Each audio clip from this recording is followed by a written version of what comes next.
नमस्कार, स्वागत है आप सबका हमारे इस खास कार्यक्रम में। मैं हूं कवीन सचान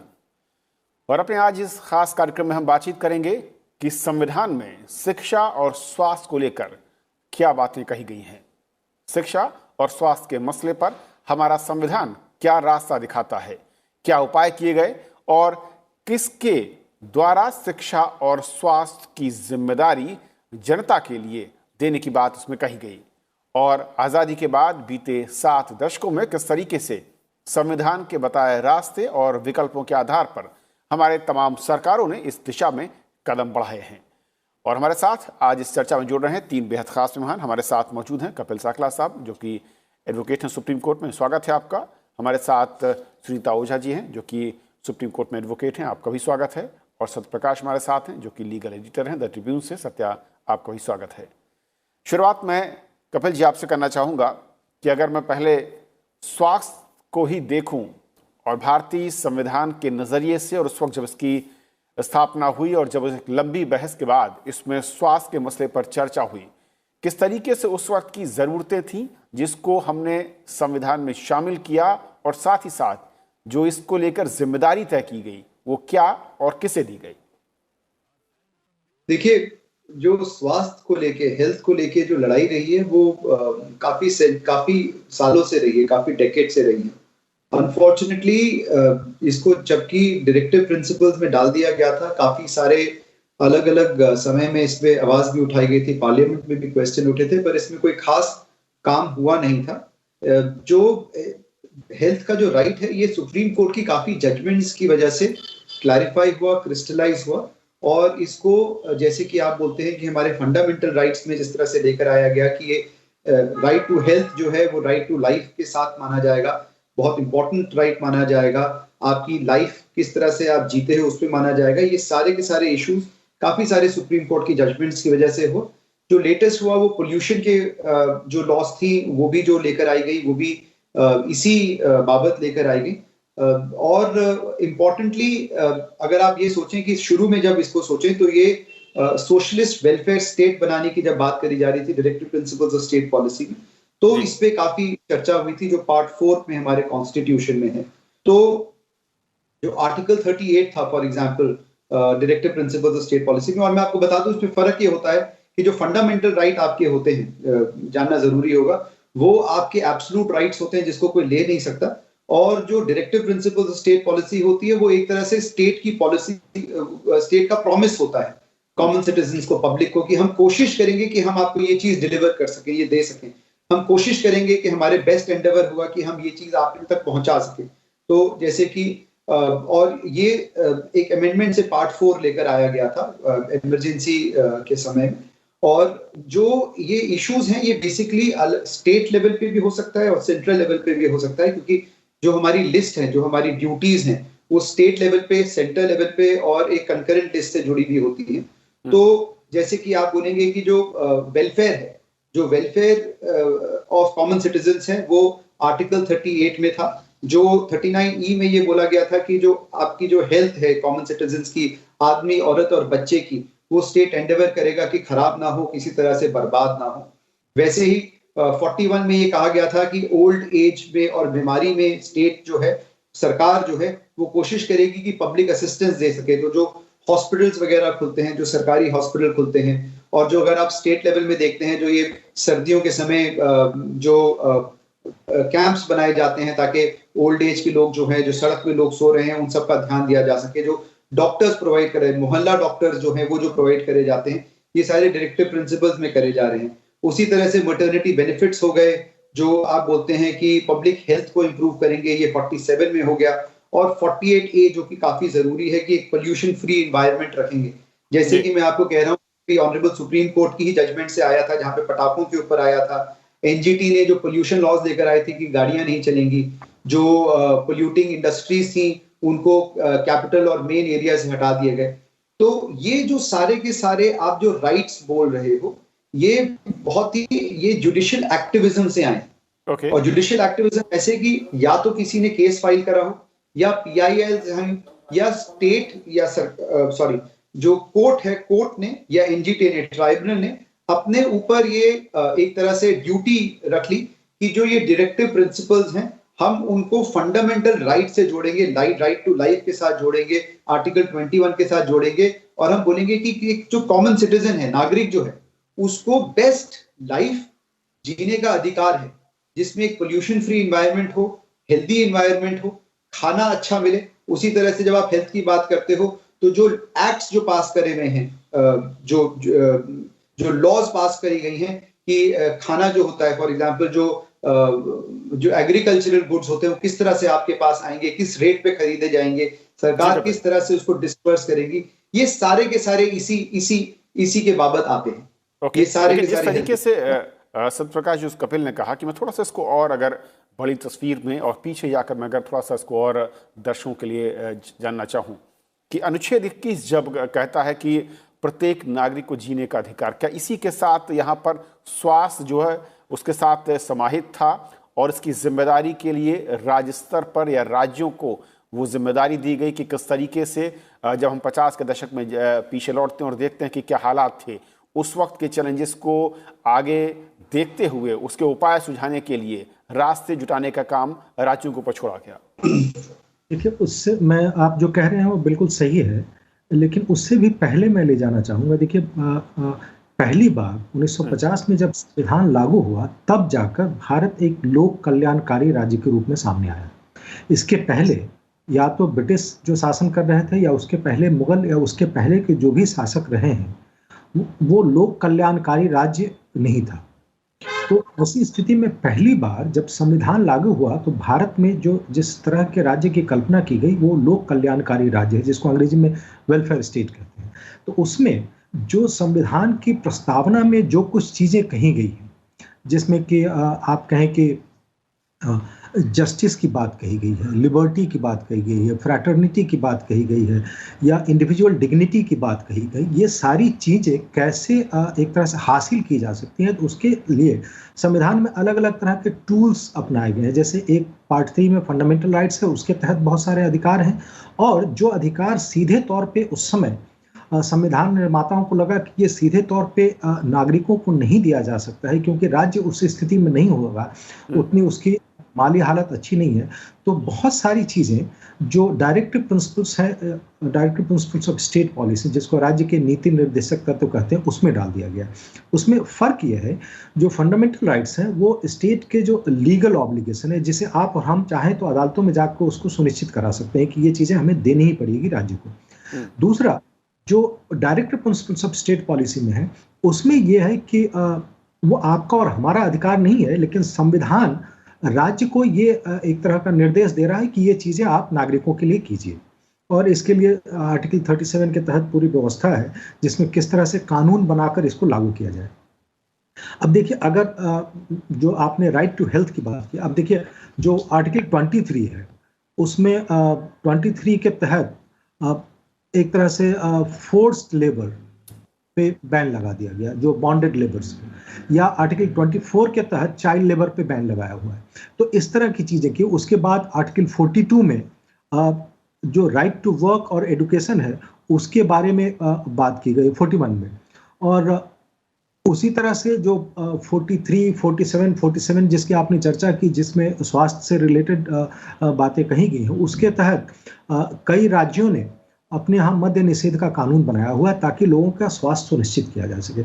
लेकिन जो कपिल जी जो जिस तरफ इशारा कर रहे थे वो ये कह रहे थे कि जो संविधान में आर्टिकल 21 में जो कुछ है, जो जीवन का अधिकार है,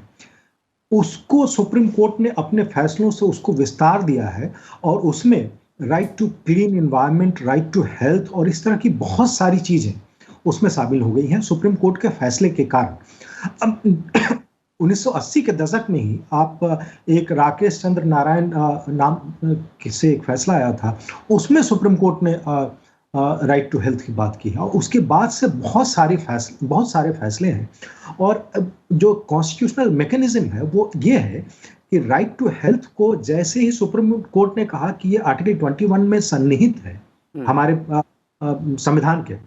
तो वैसे ही जो कॉन्स्टिट्यूशनल रेमेडीज का मैकेनिज्म है, जिसमें आर्टिकल 32 के तहत कोई भी सिटीजन डायरेक्ट सुप्रीम कोर्ट जा सकता है, आर्टिकल 226 के तहत वो हाई कोर्ट्स जा सकता है, जिसको संवैधानिक उपचार के लिए जो 2 प्रावधान है उसके तहत हम जा सकते हैं। जैसे ही कहीं के किसी व्यक्ति या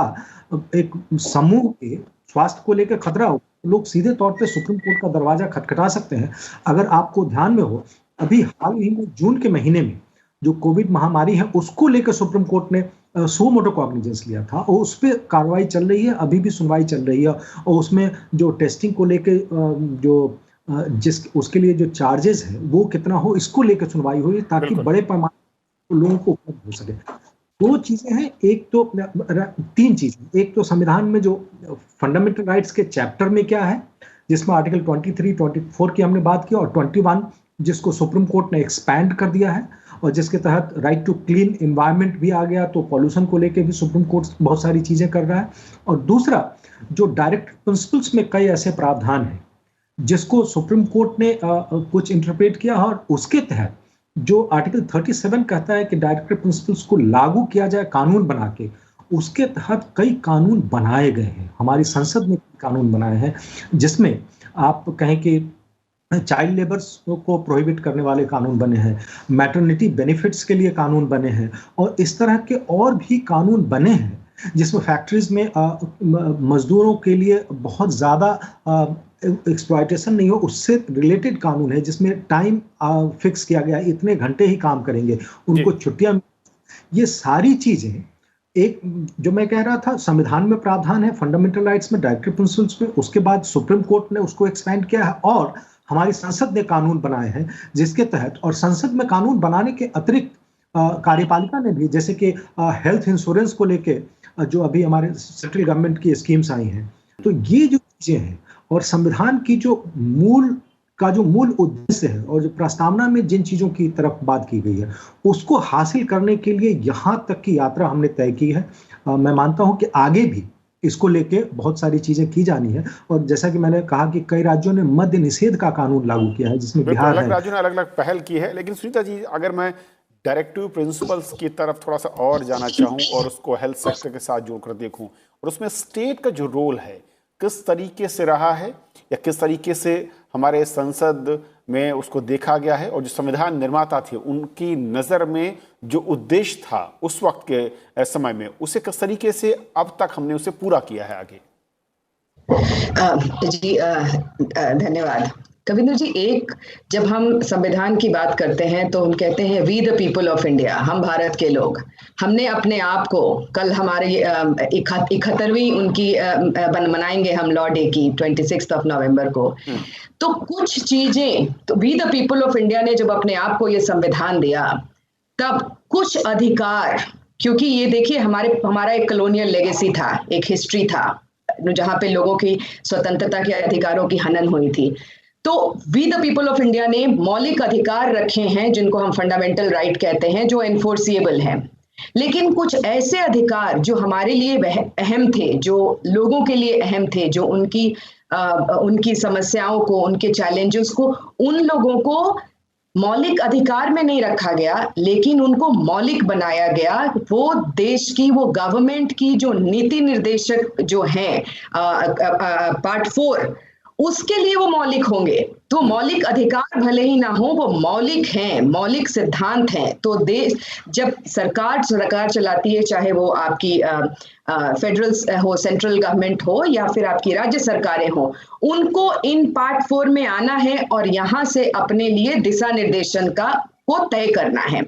अब बात होती है आर्टिकल 21 की। अब आर्टिकल 21 है क्या? आर्टिकल 21 ये नहीं कहता कि आपको जीवन का अधिकार है, ये नेगेटिव कॉवेनेंट में दिया गया है। ये कहता है कि भाई आप राइट टू लाइफ और राइट टू लिबर्टी को ले नहीं सकते। इस प्रोविजन को जब सुप्रीम कोर्ट इसको गहराई में जाते गई है, एक केस दर केस, एक के बाद आप बधुआ मजदूर से शुरू करें, राम लुभाया तक जाएं, फाइनली आते आते सुप्रीम कोर्ट ने कह दिया कि जब हम राइट टू हेल्थ की बात करते हैं, तो जब हम राइट टू लाइफ की बात करते हैं, हम एनिमल एग्जिस्टेंस की बात नहीं करते, हम केवल एक सांस लेने की बात नहीं करते, हम उसको एक डिग्निफाइड एग्जिस्टेंस की बात करते हैं। उसी में आपके राइट टू हेल्थ को पढ़ा गया। इनफैक्ट राइट टू लाइफ जो है, जीवन का अधिकार, आर्टिकल 21 एक ऐसा सोर्स बन गया है over a period of time, जहां से हर तरह के अधिकार आज प्रवाहित हो रहे हैं। ये हो गया आर्टिकल 21। अब आप कहें कि भाई अब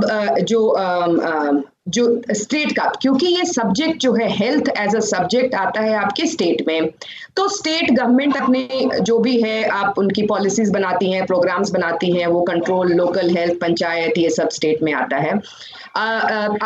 अभी जबकि आप अगर सेंट्रल गवर्नमेंट का उसमें रोल ये होता है कि जब आप जैसे कि आप एम्स वगैरह देखते हैं, क्योंकि वो जो एजुकेशन के में जो पावर दिए गए हैं सेंट्रल गवर्नमेंट को कि वो एजुकेशन की जो स्टैंडर्ड्स को तय कर सकती हैं, उसकी बतौर सेंट्रल गवर्नमेंट का कंट्रोल आता है लार्जर इश्यूज पे, बट लोकल इश्यूज पे ये जो है वो आपके हेल्थ, आपके स्टेट सब्जेक्ट में आते हैं। तो मेरी 2 पॉइंट जो मैं बताना चाहती थी वो है आर्टिकल 21 जी। आर्टिकल 21 में राइट टू लाइफ से ही राइट टू हेल्थ आपका फ्लो करता है। अलग से अगर आप जाइए तो ऐसा नहीं है। जो पार्ट 4 के, जैसा कि सत्यकाम जी बता रहे थे, देखिए पार्ट 4 में अगर हम देखें मैटरनिटी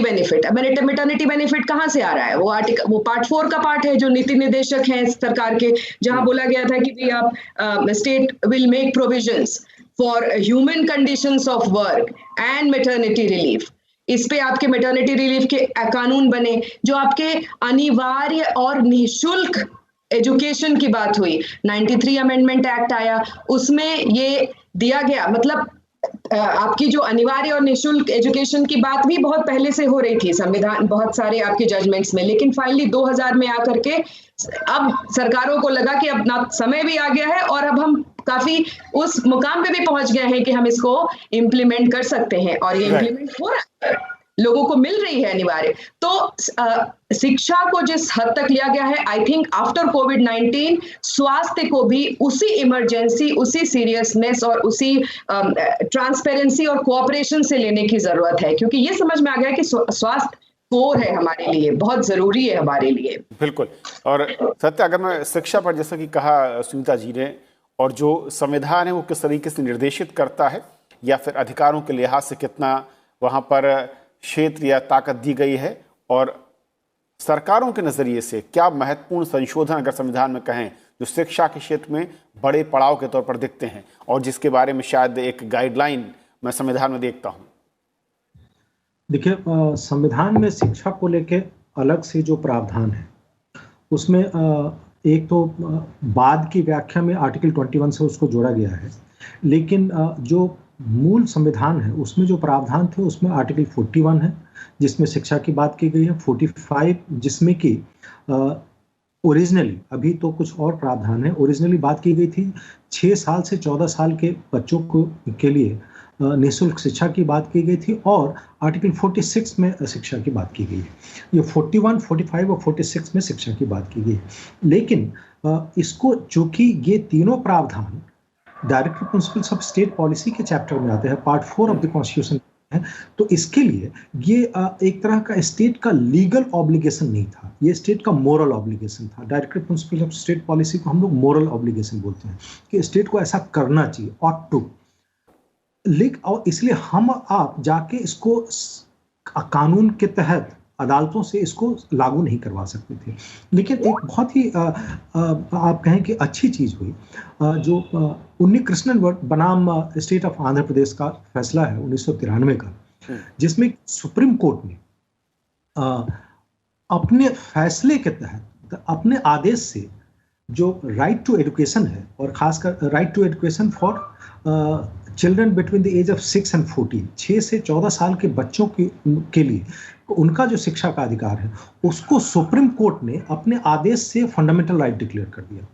और ये बहुत ही एक तरह से कहें कि पॉजिटिव चीज है, और ये 1993 में हुआ, जबकि 2002 में जो 86th अमेंडमेंट है जिसके तहत आर्टिकल 21 कैपिटल ए जोड़ा गया, जिसके तहत इसको शिक्षा का अधिकार को मौलिक अधिकार बनाया गया, उससे बहुत पहले सुप्रीम कोर्ट ने अपने आदेश से इसको फंडामेंटल राइट डिक्लेयर कर दिया। सुप्रीम कोर्ट ने कहा कि शिक्षा के बगैर जीवन की कल्पना नहीं की जा सकती है, और जैसा कि सुनीता जी ने कहा कि एनिमल एग्जिस्टेंस नहीं है, ये आर्टिकल 21 जब बात करते हैं तो वो एनिमल एग्जिस्टेंस, वो डिग्निफाइड एग्जिस्टेंस की बात है, और उसके लिए सुप्रीम कोर्ट ने कहा कि बगैर शिक्षा के मानव जीवन की कल्पना नहीं की जा सकती है, और इसलिए जो आर्टिकल 41 है और आर्टिकल 45 और 46 है, इन तीनों की व्याख्या उन्होंने आर्टिकल 21 के आलोक में की। और उसके बाद सुप्रीम कोर्ट ने कहा कि ये फंडामेंटल राइट है। उसके कई साल बाद 2002 में 86 अमेंडमेंट के तहत इसको फंडामेंटल राइट्स डिक्लेयर किया गया। और उसके बाद आप कहें कि 2009 में जो शिक्षा का जो कानून बना है, राइट टू एजुकेशन एक्ट, शिक्षा का अधिकार का कानून, और 2010 में अप्रैल से वो लागू हुआ है। तो ये जो यात्रा रही है संविधान में जो प्रावधान है और उसकी व्याख्या सुप्रीम कोर्ट ने करके एक तरह की दिशा दी है संविधान को। क्योंकि देखिए ये जो ज्यूरिस्प्रूडेंस इवॉल्व होता है, डेवलप होता है, तो उसमें जो मूल प्रावधान है और उसकी समय के साथ बदलते समय में जिस तरह से सुप्रीम कोर्ट उसकी व्याख्या करता है, तो ये एक अपने आप में कहें कि बहुत अनोखी चीज है कि जो चीज directive principles of state policy में थी उसको सुप्रीम कोर्ट ने फंडामेंटल राइट डिक्लेयर कर दिया। क्यों? क्योंकि जो प्रावधान थे उसमें कहा गया था कि 10 साल में राज्य ऐसी व्यवस्था करेगा। क्योंकि जिसमें संविधान बना उसमें राज्य की कहें कि आर्थिक स्थिति उतनी अच्छी नहीं थी, तो इसलिए सुप्रीम कोर्ट जो संविधान निर्माताओं ने 10 साल का समय तय किया था। सुप्रीम कोर्ट ने कहा कि संविधान बने हुए और लागू हुए 1993 में, तब तक 43 साल हो चुके थे, और सुप्रीम कोर्ट ने कहा कि नहीं, अब राज्य ये नहीं कह सकता है कि हम ये नहीं करना चाहते। बिल्कुल, ये जो सत्य आपने कहा, ये बहुत ही टर्निंग पॉइंट मैं कहूँ कि अगर भारतीय संविधान के नज़रिए से समझूं कपिल साहब, कि जो डायरेक्टिव्स ऑफ स्टेट्स थे और समय समय पर उनको सुप्रीम कोर्ट ने ज़रूरत और वक्त के नज़रिए से उसको मौलिक अधिकारों में तब्दील करते हुए व्याख्या के तौर पर किया है। किस तरीके से इसे देखते हैं? ये जो टूल है कि संविधान ने उन्हें उस वक्त में मौलिक अधिकारों से अलग रखा, लेकिन सुप्रीम कोर्ट ने किस तरीके से जो अधिकार दिया कि उसे कहां पर रखना है और किस वक्त में, उसकी टाइमिंग जो है वो सुप्रीम कोर्ट तय कर रहा है। जी, बहुत खूबसूरत बात हमारे कॉन्स्टिट्यूशन की ये है कि हमारा कॉन्स्टिट्यूशन ऑफ इंडिया एक जिंदा एक बीइंग है। वो हालात को देखते हुए बढ़ते भी रहता है, इन द सेंस कि जो कॉन्स्टिट्यूशनल राइट्स हैं, जो पावर्स हैं, वो बढ़ती घटती रहती हैं, ये देखते हुए कि किस चीज की जरूरत है। आप जानते हैं कि ये भी इशू हुआ था कि ऑनरेबल सुप्रीम कोर्ट की लेजिस्लेचर्स के विज़ कितनी पावर्स हैं, क्या राइट्स हैं कॉन्स्टिट्यूशन के, कौन से राइट्स को लिया जा सकता है, नहीं लिया जा सकता, काफी सारे। तो जो हमारा कॉन्स्टिट्यूशन है इवॉल्विंग है, और उसके साथ जैसे कि दोनों गेस्ट ने कहा कि ये एक वेलफेयर स्टेट को लेकर आता है, उसका ध्यान होता है कि कॉमन सिटीजन्स को क्या बेनिफिट दिया जा सकता है। जब फंडामेंटल राइट्स लेकर आए गए थे, जब डायरेक्टिव प्रिंसिपल्स लेकर आए गए थे, जैसे कि मैं कह रहा था जो फंडामेंटल ड्यूटीज भी बाद में आई थी, वो सारी के सारे जो इशू, वो सारी की सारी जो चीजें वो हमारे कॉन्स्टिट्यूशन को भी एक्सपैंड करती हैं। और उसके बाद कॉन्स्टिट्यूशन में क्या लिखा हुआ है उसको ऑनरेबल सुप्रीम कोर्ट अलग अलग किस्म से इंटरप्रेट करता है, जैसे कि जमाना बदलते रहता है, चेंजेस होते रहते हैं। एक जमाने में जब एक इंडिया को इंडस्ट्रियल स्टेट की तरह माना जा रहा था, इंडस्ट्रीज को प्रमोट करा जा रहा था, तो शायद पोल्यूशन और इस तरह की इश्यूज को इतना ध्यान नहीं दिया जा रहा था। तो डायरेक्टिव प्रिंसिपल्स जो थे उसमें ये लिखा था कि जो स्टेट्स हैं उनको क्या चीज का ध्यान देना चाहिए, और वो एंडेवर करेंगे, वो कोशिश करेंगे कि उस चीज को कर सके। उसी तरह से जब फंडामेंटल ड्यूटीज लेकर आए गए थे, तो फंडामेंटल ड्यूटीज में भी कुछ ड्यूटीज कॉमन सिटीजन्स पे डाली गई थी, जो पोल्यूशन वगैरह से भी रिलेटेड थी, कि वो कोशिश करेंगे कि जो नेचुरल एनवायरनमेंट है उसका ध्यान रखे वगैरह वगैरह। पर coming back to fundamental rights, जैसे कि सत्य जी कह रहे थे वेरी राइटली सो, कि ये काफी सालों से, काफी लड़ाइयों, काफी कोर्ट कचहरी में घूमते हुए ये इशू काफी बार कोर्ट के सामने आया, और कोर्ट ने इसको एक्सपैंड करा। और 1993 में जो उन्नीकृष्णन की जजमेंट थी उसमें ये बोला गया कि जो राइट टू एजुकेशन है, इसे आप एक फंडामेंटल राइट में ला सकते हैं और लाना चाहिए।